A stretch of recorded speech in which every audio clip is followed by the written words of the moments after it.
Good afternoon, everybody. It is Monday, June 23rd. Welcome to the Transportation and Environment Committee.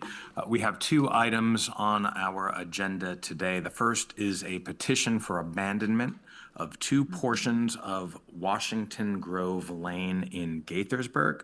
The applicants are the Housing Opportunities Commission and the Emery Grove United Methodist Church, which are jointly pursuing an abandonment in support of the proposed Heritage Emery Grove redevelopment, which includes affordable housing and community revitalization efforts to honor the area's Black heritage.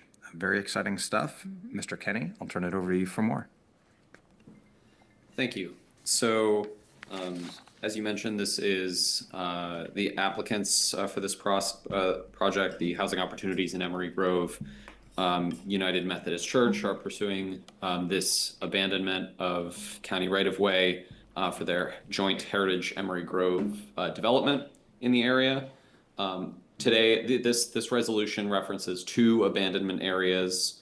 The first, approximately 41,997 square feet on the south side of Washington Grove Lane, and about 2,946 square feet on the north side. That 41,000 figure for abandonment area one is not what is present in the resolution transmitted by the Montgomery County Department of Transportation. That resolution references a figure of 56,826 square feet. Since that transmittal and since introduction before the council, we have received an updated measurement of this area from the applicant. That measurement was circulated between the applicant and County DOT, who owns the land. All parties have agreed that this is more accurate.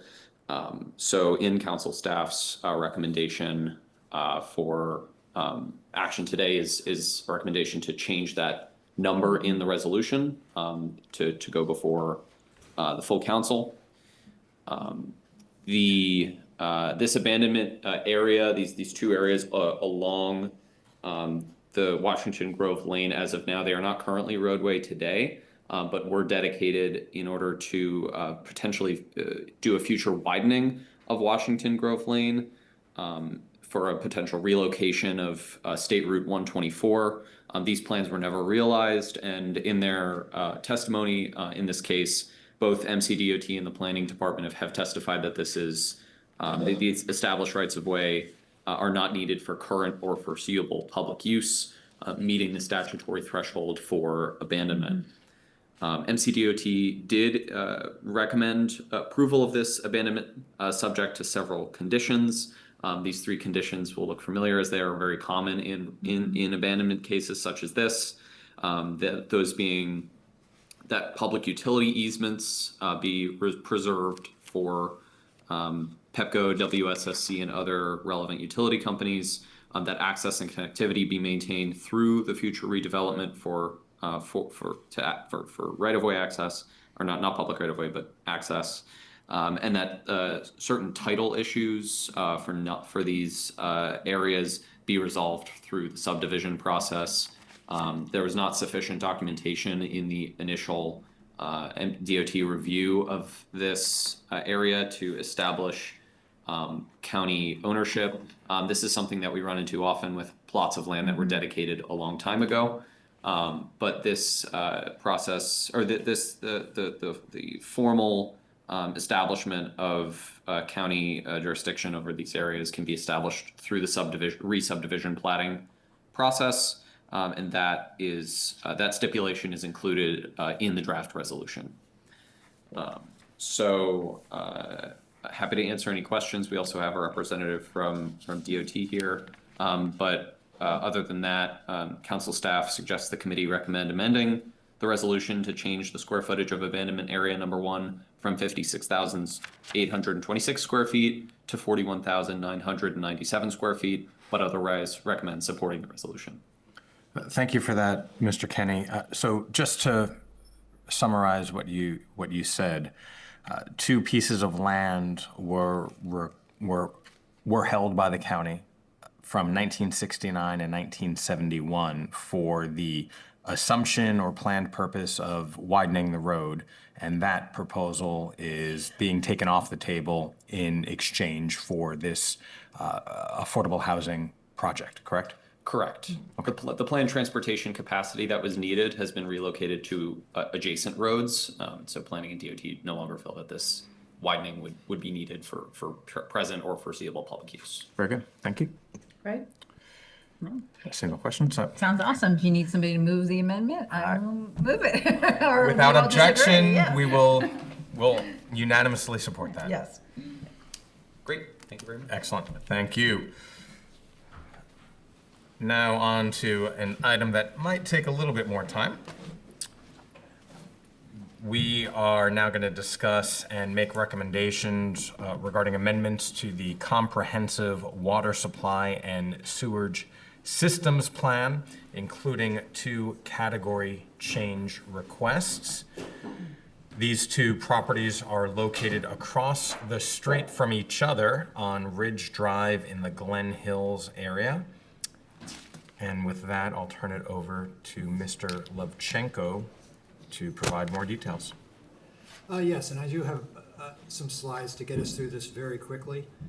We only have 2 requests, as you mentioned, so I think we can go through them fairly quickly. And Mr. Sukup is joining us online up. I see him there. He is. Okay. Yes, we have Mr. Sukup, who's been the longtime DEP go-to person on the water and sewer plan. He's joining us from home today. Okay, let's see.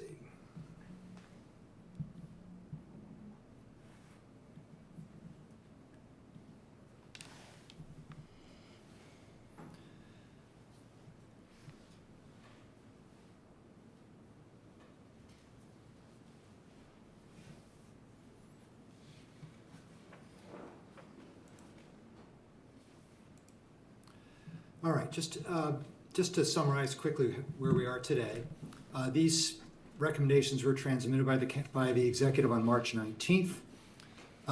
Both requests are for public sewer to serve proposed single-family homes. Both properties are currently unimproved. As Chair Glass mentioned, they're in the Glen Hills area within the Potomac Subregion Master Plan area. This map shows that the Glen Hills study area that was part of a large septic/sewer study about 8 years ago. And it's the Glen Hills area is located basically southwest of the city of Rockville. It actually has a Rockville zip code, but is not most of it, if not, I think there might be a small fraction of it is in the city, but most of it is not in the city of Rockville. I was going to try and clarify that, Yeah. but no, it's in a middle ground. Yeah. Yeah, so it's in the Potomac subregion area, but it's fairly north in that area. The planning board discussed these requests on May 1st. We'll get into their recommendations when we get into the requests. And the council held a public hearing on May 7th. There's a bit of a delay, and that's because it came during the budget process, so we were not able to move it as quickly as we normally do with these.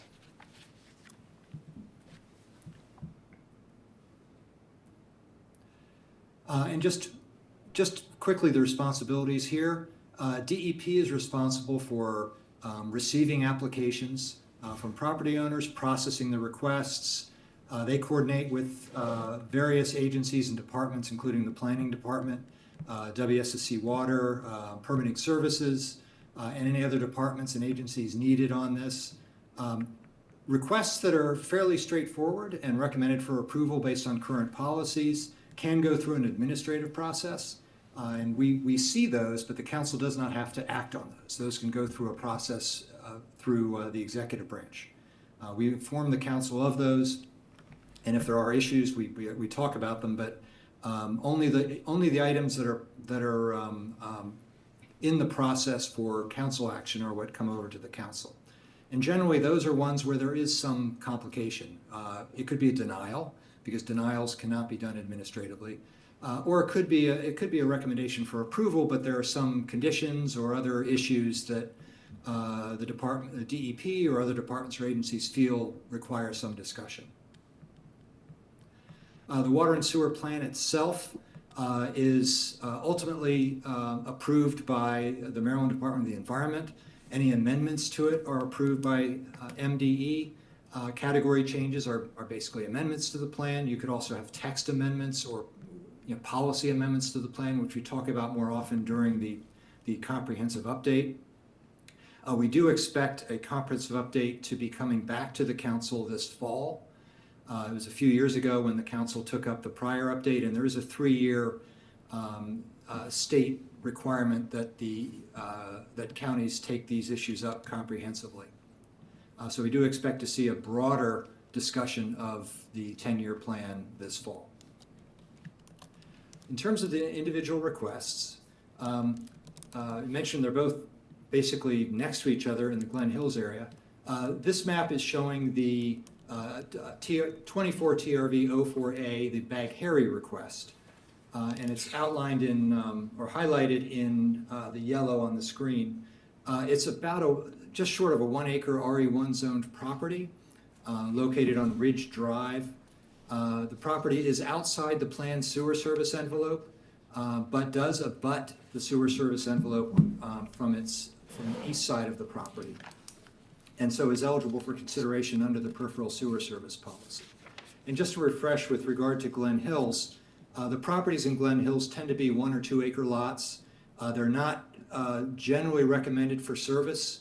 There are several exceptional policies that can come into play in Glen Hills as in other areas. For instance, if it's in a property with existing septic, but the septic system fails and DPS does not identify a feasible on-site solution, then the property could seek public sewer service that way. If a main abuts the property, then the property is often eligible for a single connection to that. And then in this area, the peripheral sewer service policy is something that the Potomac Subregion Master Plan includes. This dates back to 2002, where properties that abut or confront the planned sewer envelope also have an opportunity to be considered for service. So in this case, the Bag Harry property does, and so it does have eligibility under the plan. So what is this peripheral sewer service policy? Well, in the Glen Hills area, as I mentioned, it can be considered on a case-by-case basis. There are 2 conditions that we'll talk about a little bit affecting how the area how the property could be served. The policy language includes discussion that any sewer extensions should follow existing public rights of way and must not have significant environmental impacts. And also, the selection of sewer, where possible, should minimize the number of properties that would be newly abutting to the main extension.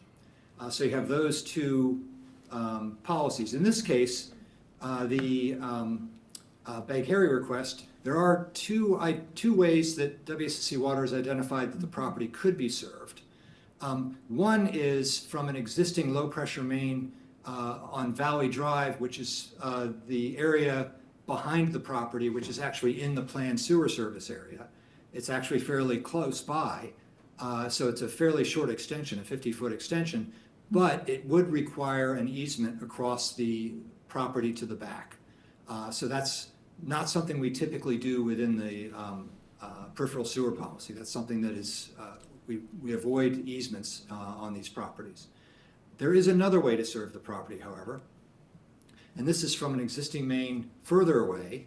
This is to the south of the property, and this map here shows if you go south to basically the Watts Branch Drive and Circle Drive intersection along Ridge Drive, there's an existing main there, and you'd need a significantly longer extension, but it could follow the public rights of way. And it would abut a number of other properties, and I've identified those. 12 additional properties would be abutted. However, they fall into several different categories, which I've got here.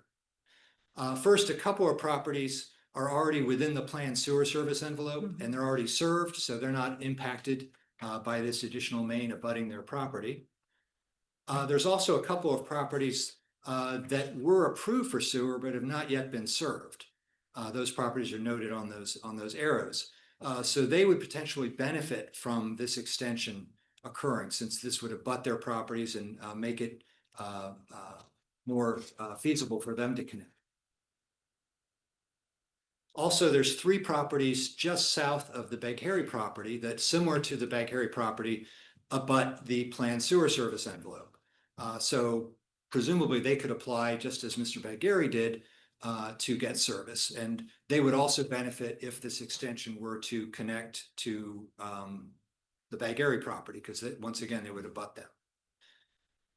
And then there are 5 properties, they're on the other side of Ridge Drive, basically, that are not in the planned sewer service envelope and not otherwise eligible under the peripheral sewer service policy, but which would abut if this extension were to be done. So those are the 12 properties. Now, the county executive and the planning board, their recommendation is to approve the request for sewer, but condition it on WSSC Water approval of this longer sewer extension. And the executive staff report notes the concern about the utilization of easements to serve properties, but also in this case, this longer extension has some history to it. It was identified in the Glen Hills Study Area Plan from a number of years ago as a potential way to serve this area. And in fact, as I mentioned, there's several properties here that would benefit from it, some of which have already been approved for sewer. So from that standpoint, it makes sense both from observing the policy of avoiding easements, but also in considering the shorter and longer term likelihood that we're going to need a sewer extension along that area anyway. So as I mentioned, the county executive and planning board supported that, and council staff also is supportive of that extension, given those potential benefits beyond just the Bagh-Harry requests that we would see from this. And we do have DEP staff here and planning board staff here to answer questions. And also, I just note, as we will get in, as I'll sort of note that for the second request, which is right next door, the same extension would benefit that request. So a lot of the discussion we're having on the first request will ultimately apply to the second request. But in their case, they don't have a peripheral sewer service eligibility. So that request could only be approved under our policies if this extension were to occur. But let's get through this request first, and then we can talk about that one. That's right. Thank you, Mr. Olchenko. Welcome, DEP. I don't know if any of you have any additional comments you want to add. No. So I just have one question. Given that this area has been talking about this for a very long time, I've engaged with neighbors long before I arrived at the council about this. And as Mr. Lovchenko noted, this is an evolution from where the position was. Can you talk a little bit more about that evolution in thinking? Oh, sure.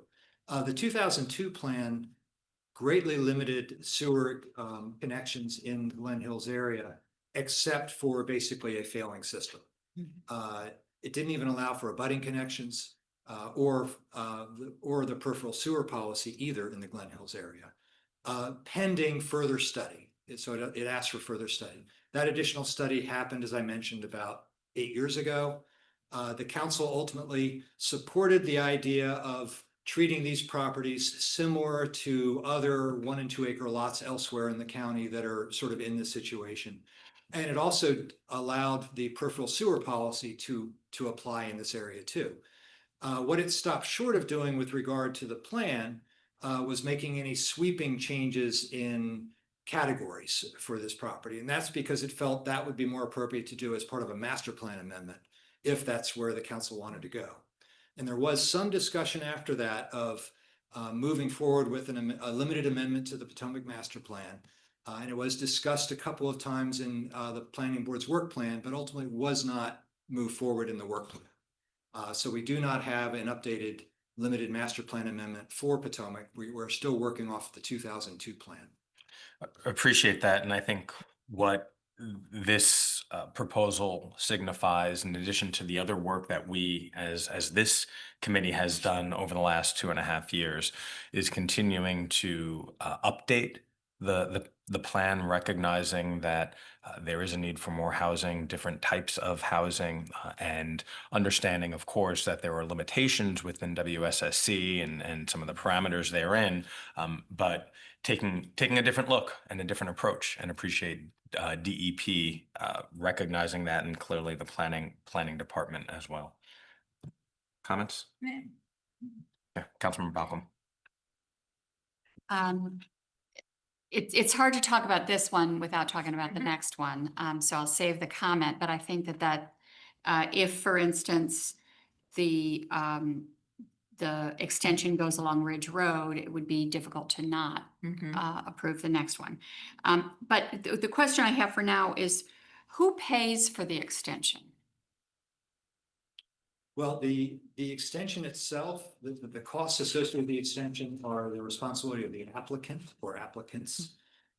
There's one exception to that, which is a front foot benefit charge is assessed by WSSC Water to properties that connect to these systems. And WSSC Water does estimate what the collection, what those amounts will be over, I believe it's 20 years. Based on the number of properties that would have the ability to connect. And they reduce that from the charge to the applicant for the extension. If they were to work through, and actually I should back up, there's two ways that an applicant can go through this process. There's the WSSC Water built system, where WSSC Water manages the design and construction. And then there's the private connection approach, which the applicant can work directly with their own contractors. They still have to go through WSSC Water for the approvals, but then they would work directly with a contractor to design and build the system. But if they go through the WSSC built system, the front foot benefit charge revenue that is estimated would be deducted from the amount they would have to pay WSSC Water for the extension. But the bigger issue with an extension like this, and as I noted, it's a 1,600-foot extension. These are very expensive. The numbers that DEP has noted range from about $700 to $900 a linear foot. Very expensive, and that's why some properties are approved and they don't connect for a while because it's not affordable unless they bring in other people with them. Perhaps we do have some circumstances in the county where folks group together to make this work, and this is one of those opportunities where that could happen, where you do have several properties that may see a benefit to moving forward sooner rather than later on this.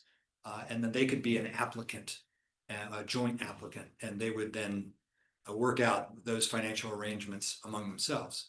But from the county's perspective, the county is not a party to that. The county has an approval process for working with WSSC to identify and approve the mains that are extended, but the cost aspects of it are the applicant's responsibility in working with WSSC. And the option of taking it through the neighbor's yard with an easement, that's a much smaller area, It's right? much shorter. Now, of course, they would have to work out with the neighbor the easement. Sure. There's no requirement that the neighbor agree to Of course, that. So that can be an issue. But the other issue here is that we have other properties, several others that are approved for service that would benefit from this main, and the peripheral sewer policy envisions staying in the public right of way. And as I noted also, it was identified in the Glen Hills study as a potential sewer extension alignment that would help with the broader approach to Glen Hills down the line. So if WSSC has it in their plan to potentially extend the main here, then WSSC would be paying the full amount. Well, in this case, the area is already developed. If it was undeveloped, the applicants that are building, if you're talking about like a large residential development, that applicant would be building the system themselves, working with WSSC. WSSC does not, except in unusual circumstances, they're not building new mains to serve private properties. Okay. That is a responsibility of the applicant. In the cases where WSSC is building infrastructure to support new development, then it would use its system development charge revenue to do that. And that does happen in some cases where projects may have a mix of serving existing development, but also providing capacity for new development. WSC will pay for that, but they're paying for it out of a different bucket, not their general revenues, but from their system development fund revenue. So a growth pays for growth aspect. And these properties would be contributing to the system development charge because they are newly connecting to the system. So they're paying into the system development charge, Okay. system development fund. Okay, thank you. Good questions. Not seeing any more questions. I'm comfortable approving the staff recommendation and executive recommendation on S3. Now that is conditioned on WSSC approval of the extension, correct? Sorry, I missed that. I'm sorry. The proposal, S3 is conditioned upon WSSC approving the. Yes, WSSC, it's been conceptually reviewed as a main extension, but they have to confirm through a hydraulic analysis that it can actually work. If for some reason they find that it would not, we will bring this issue back to the council and we can talk about whether the alternative extension approach for the Bay Area property should be considered. Okay. But right now we have this extension concept that seems to meet a number of policy criteria. And so we feel that's what should be advanced to WSSC's review. Very good. I recall one of the more recent instances when we took this up, there was a request and WSSC had expressed concern about water pressure in the general area. And so, Right. understand the conditional approval. Yep. Without Okay. objection, Mhm. great, we'll support the request. All And right. that takes us to the second often referred to request, This is 25 inextricably tied. 25 TRV 02A, the Lou property. This is also a 1 acre property. It's across Ridge Road from the Bag Harry property. So a lot of the broader Glen Hills issues apply to this one. Unlike Bag Harry, because they do not directly abut or confront the planned sewer envelope, this property doesn't have that option for a policy that would allow for consideration. So just on that basis, the executive, planning board, and council staff recommend denial of the request. However, we do know that if this extension were to move forward, the alignment would abut the Lou request, and then they could apply under the abutting mains policy, another policy within the water and sewer plan. So this one could be back if and when this extension were to happen. Mr. Olchenko, you mentioned, I think in response to Councilmember Balcom's question, that oftentimes or sometimes applicants put in requests as a community to offset costs or to build upon each other. Was that done in this case? No, I'm not looking at the dates, so. The Bag Harry request is by itself. There were a couple other approvals. One was a public health case. I'm not sure what year it was approved. 2001. So a good example. At that time, sewer was quite far away. It's probably worked its way a little bit closer. This would get it all the way basically to that public health case from 2001. This application has been pending since no, not 2001. the bank. Oh, okay. No. No, the second one. No, not this one. Oh, okay. No, one of the properties that would abut the new main, if it were to be extended, was previously approved. Understood. But once again, because of the financial aspects of this, has not been able to connect to it. So what they've likely had to do is more frequent pumping out of their septic system, and maybe some limitations on the use on their property to try to get by before until sewer becomes feasible. And from a process question, predicating a preliminary approval upon a preliminary approval, talk to me through that logic. Yeah, I think the abutting main policy requires that the main actually be there, not that we have approved a request that assumes a main along that route. So that would be a couple extra permutations that we have not we haven't gone down that road before. And when was this application? When did this come in? Both of these applications are in the most recent batch. They could be, it could be within the last year. I don't know when they first came. Yeah, Lou property was applied for in, I believe it was March of this year, 2025, and then Big Gary about a year ago.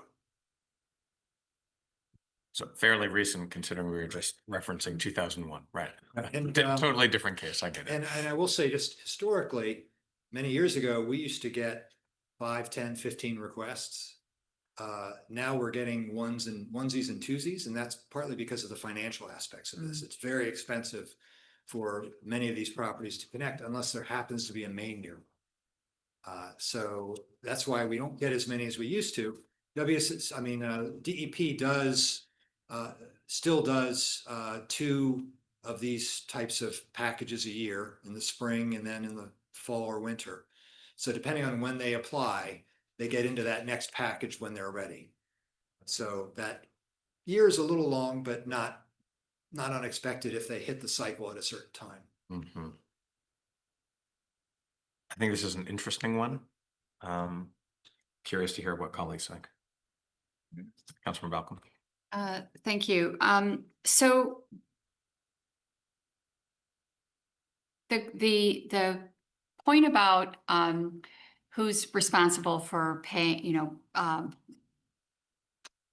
pay for the extension. So the the homeowner, but then you said that there's a budding or a fronting. Was a front foot benefit charge. Front foot benefit charge. So the question would be, are the homes or the property on the other side of Ridge Drive, would they be responsible for pay once this main goes in, if it goes in, would the people on the other side of Ridge Road be charged that a fronting fee? They're currently not charged until they connect.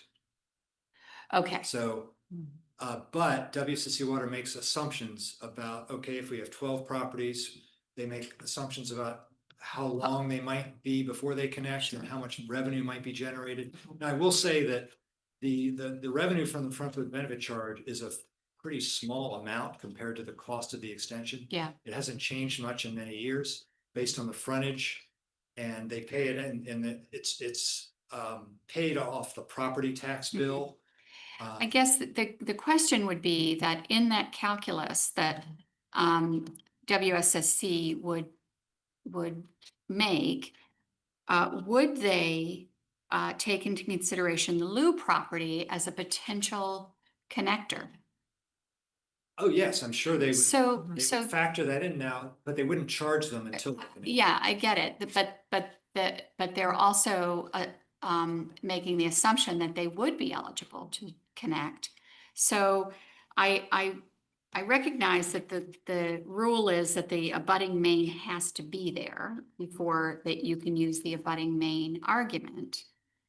But it seems, if I was the first, the first one, the Big Gary, and put in this water main, and then we've denied Lou, as opposed to just saying, if both of these people want this connection, and it's a conditional it's a conditional approval for Big Gary, why can't it be a conditional approval for Lou?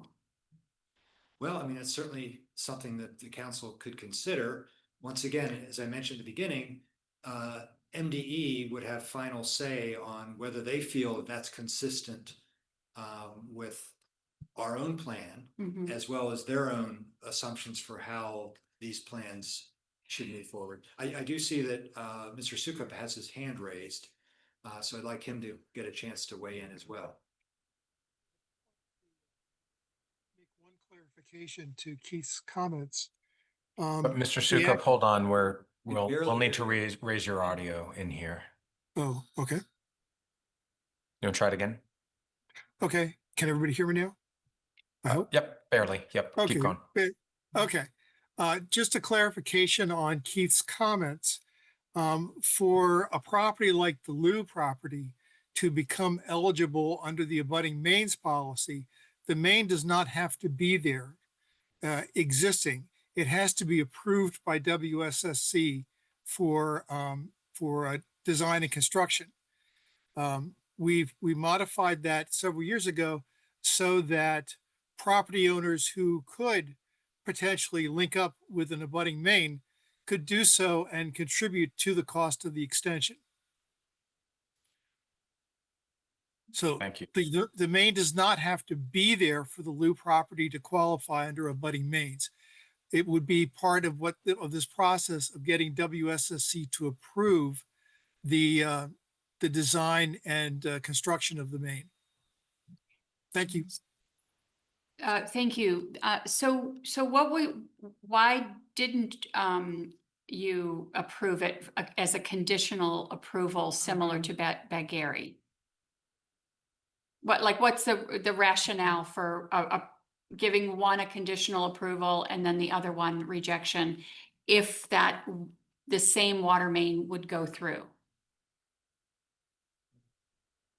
I can jump in on this one, Keith. Yeah. The reason that we recommended denial for the Lou property was that we don't have a proposed sewer main that would run along Ridge Drive. And therefore, the property would not qualify under abutting mains. And there are no other sewer policies in the Glen Hills area that would justify granting an approval. Is it possible to, say, do some kind of conditional approval on Lou that connects with the Bagheri property? I suppose it's perhaps stretching the abutting mains policy a bit, but that's why they come to the council. That's the question. That's a, That's- yeah. Yeah, so my feeling on this is,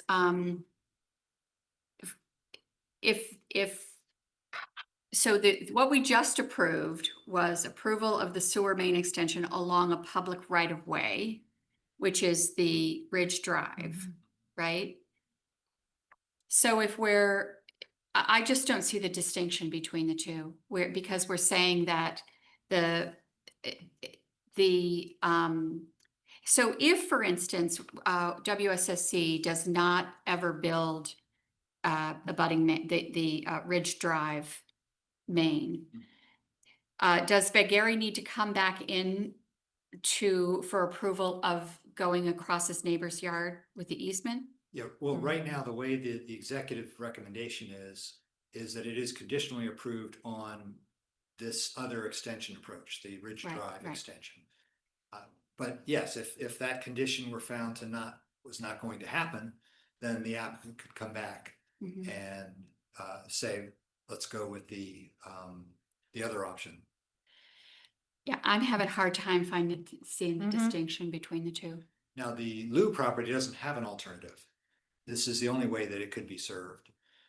So yes, if you were supportive of Lou, it would most definitely have to be a conditional approval. Yes, Since we don't have any other policy other than the abutting mains policy. So we would have to condition it on a future abutting main, basically. and if we did approve the conditional approval on the Ridge Drive main, would the two property owners split the cost? Well, once again, that becomes a private transaction between those two properties and perhaps others. Certainly it would be to their benefit. It would also be to their benefit if the folks closer to where the main is also participated. I mentioned there was the public health case that is never connected. There's another property that's approved. There's the three others just south of Bagheri that are in the same situation that the Bagheri property is, that they are theoretically eligible under the peripheral sewer policy. They just haven't asked yet. Maybe they're perfectly happy with their septic systems, but it would be up to them to decide whether to participate. And it's one of the challenges here, and we've talked about this in the 10-year plan. This is the kind of situation where it'd be great to have some kind of development district where folks opt in and you have a set boundary, and then the costs are shared with folks within that district. But right now, that is something that would have to be initiated on the private side. We don't have a public mechanism right now to to do something like that in this area. Councilmember Sorry, Stewart. thanks. I mean, I agree with Councilmember Malcolm. I think that doing this as a conditional approval makes sense if we're doing the Big Area as the conditional approval. I don't see why we would make the Lou applicant reapply, just make it conditional. I'm not sure there's any other reason not to provide them if this is this built in the right of way, then I would, if they came back, I would see that we would have no reason to necessarily not approve their application. So for me, it makes sense to do it as conditional. It could even, I mean, if the main were to be built, they could likely be approved administratively in the future too. Yeah. They wouldn't even have to come We back. wouldn't have to come back to us, which is even better. So that's the way it would occur now, though. They wouldn't have to be approved now for you. Yeah. They could go through the administrative process later if the main were to cross in front of their property. But I see your point that the issues are similar for the two properties. They would be served by the same main. Why not dispose of it now? I see that argument. Yeah. We can try to put that together as part of the committee recommendation and see what the council does, and then ultimately it will have to go to MDE to see what they do. Yeah. So I agree with my colleagues and recognize that when we have taken this committee, unlike the previous committee from the previous council, this committee, when we have taken a more expansive view, MDE has actually pushed back a number of times. And so some of the disgruntled and disappointed residents have reached out to me and I said, hey, we supported, we understood, but you need to talk to MDE. And I appreciate, again, the question about the cost, because what I actually think is probably the most salient argument here is the more applicants we can line up logically and to the fidelity of the law, the more economical it makes in the planning process for that sewer to be installed.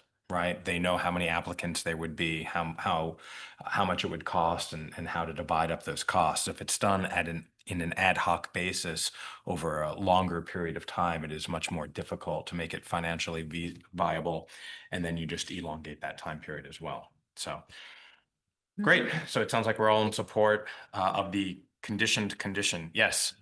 It's Jamie Pratt from the Planning Department, and I guess I have just a few concerns about the second case, just because the only reason it would ever be qualified is under a condition that has to be met by the first applicant. So if you gave the second applicant, what would the condition be?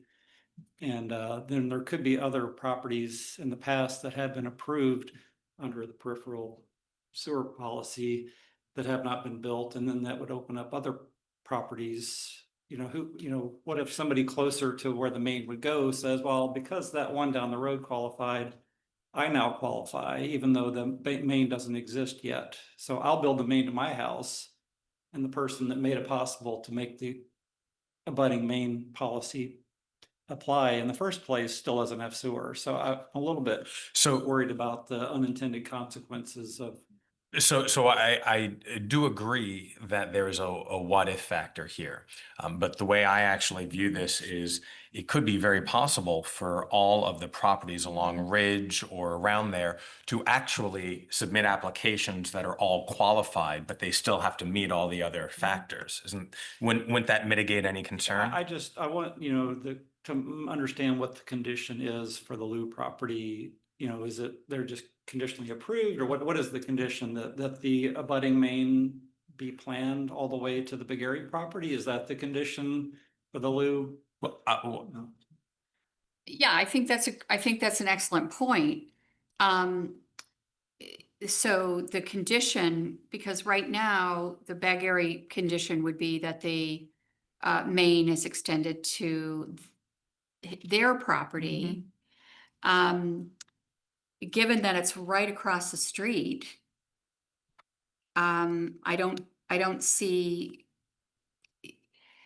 So it's That, the that trigger. it could be the same thing, that the condition that, that the main extension goes to their house. And then I get what you mean about the first, you know, the first house. And that's a question that we would have to talk about. Okay, so, the public health one that came, that was approved, but it never happened because of the money. So it's possible that if another, I don't know how far this goes, you know, like where the first house would be. Oh, I think I see it here.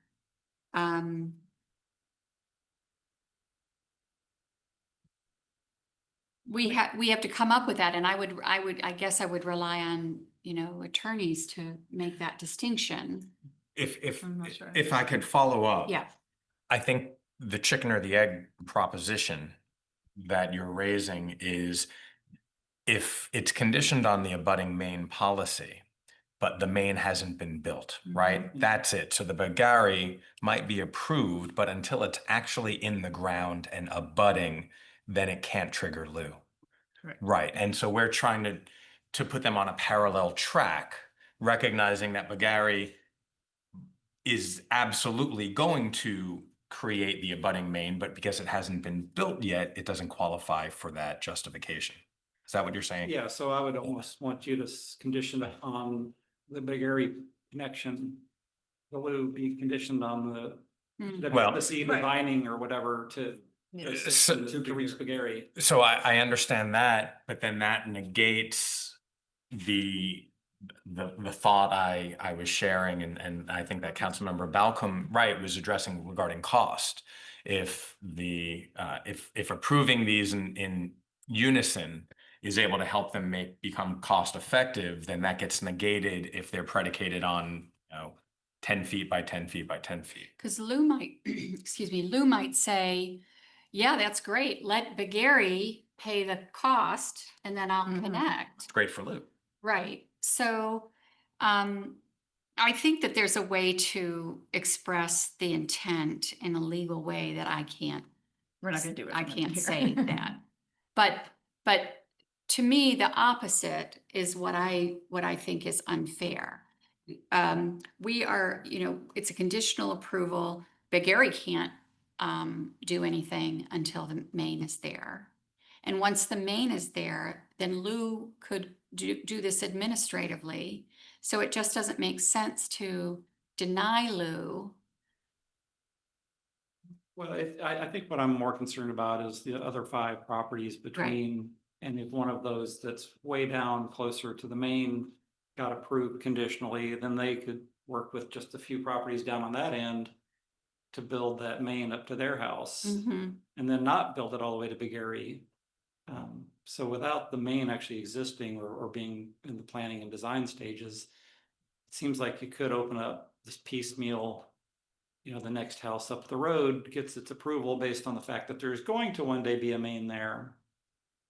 But they would, but not- that house couldn't connect either until the main is. Right, but they might, who knows how far the main is going to be built. If the individual property owners are paying for it, they'll say, well, I only want 300 feet of extension, not 1,600 feet. There's too many other big properties between us and the end of the line. But It's- couldn't they do that now? Yeah, I don't understand the problem. with that. Well, they don't qualify under abutting mains now, and they don't qualify under the Potomac Peripheral Sewer Service policy. So until that main exists, they don't qualify for a category change. We have one map that showed the, Yeah. I think I'm just not using the right words to explain. No, I get it. I'm not, Well, I'm not following. Well, it's a conceptual argument, right? And so I understand the point that you're raising. Let me maybe perhaps rephrase it. If the first house is approved conditionally, then what is stopping, you're arguing here, what's stopping the rest of the houses on the block from being approved conditionally, and then that main going from what was originally one house all the way up the block? Is that fair? Yeah, so I don't want to see the ones on the lower end get approval. Up the line there. If they Well- don't otherwise qualify. Let me ask a different question. What is the problem with that proposal? Mhm. The problem is just the policies in the sewer plan itself.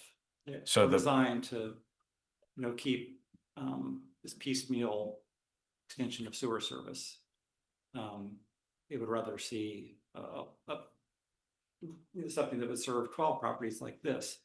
But, Keith, if you could go to the next. This one. Yeah, go to the next one where you got some of the arrows. Mhm. So these people have sewer service. The next one, They're approved. these people are approved. These are approved but don't have it. If the main were extended, so they could, the two of them, pay to have the line built up that road to serve their properties. They haven't yet. So in the next one. These are likely eligible under the same policy that Beg Harry is. All right, so I'm not concerned about them because they qualify, but these don't qualify under any policy right now. So if one of those comes in for a category change and it gets conditionally approved based on a main that doesn't exist, then the one that's the southernmost of those properties could develop and not build the sewer line all the way up.